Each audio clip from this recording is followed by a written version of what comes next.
हिमालय की गोद में बसा छोटा सा गांव था घनशाला। सुबह की किरणें जब बर्फीली चोटियों पर पड़ती तो पूरा गांव सुनहरी रोशनी में नहा जाता। इसी गांव में रहता था एक लड़का मोहन। मोहन को गाने का बहुत शौक था। वह दिन में खेतों में काम करता और रात में नदी किनारे बैठकर गाना गाता। उसकी आवाज में ऐसी मिठास थी कि बहता पानी भी जैसे ठहर जाता। एक दिन मेरी आवाज पूरे पहाड़ों में गूंजेगी। अरे मोहन, तेरी आवाज से कौन रोटी देगा? बेटा, जितनी सच्ची तेरी लगन है उतनी ही ऊंची तेरी उड़ान होगी। रोज गाना गाकर क्या करेगा? खेतों में हाथ बांटा, सपनों से पेट नहीं भरता। बापू, बस एक मौका मिल जाए, मैं सबको दिखा दूंगा। गांव के लोग उसका मजाक उड़ाते रहे, पर मोहन के भीतर एक आग थी खुद को साबित करने की। एक दिन गांव में सालाना मेला लगा जिसमें गायन प्रतियोगिता होनी थी।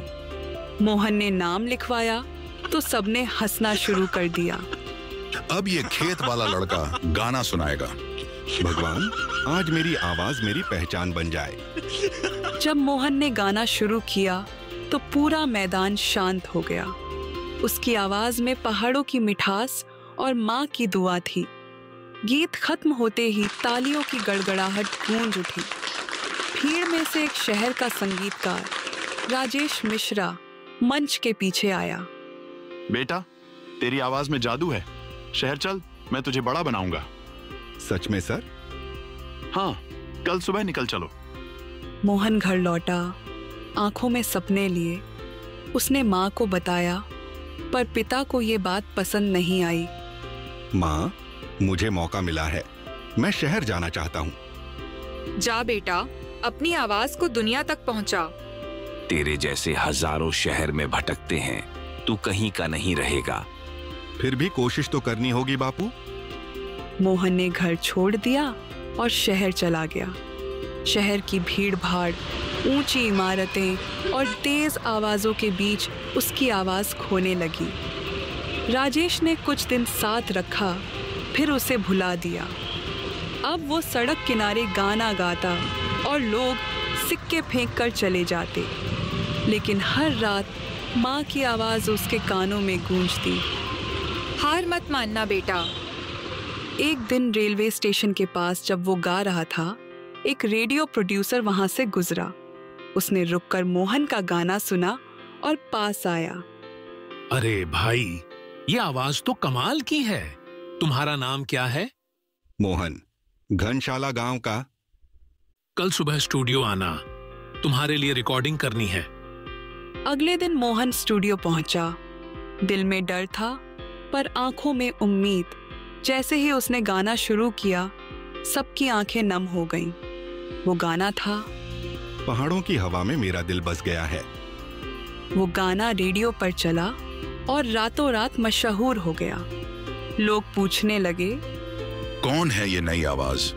मोहन का नाम अब पूरे देश में गूंजने लगा, लेकिन उसके दिल में अब भी एक सवाल था। क्या बापू अब भी मुझसे नाराज हैं? कई साल बाद वो अपने गांव लौटा। बेटा, तू लौट आया। मैंने कहा था ना, तेरी आवाज गूंजेगी। माँ, बापू कहाँ हैं? बीमार है बेटा, अब ज्यादा बोल नहीं पाते। मोहन पिता के कमरे में गया। कमरा अंधेरा था। दीवारों पर पुराने कैलेंडर लटके थे। कमजोर लेकिन आंखों में ममता थी। बापू, मैं आ गया। मुझे पता है बेटा, तेरी आवाज हर रेडियो पर सुनाई देती है। आपने मुझ पर भरोसा नहीं किया था। गलती मेरी थी। मैंने तेरे सपनों का वजन अपने डर से तोल दिया। अगर आपने मुझे घर से नहीं निकाला होता तो मैं ये आवाज कभी नहीं पा सकता था। मुझे गर्व है बेटा, तू मेरा बेटा है।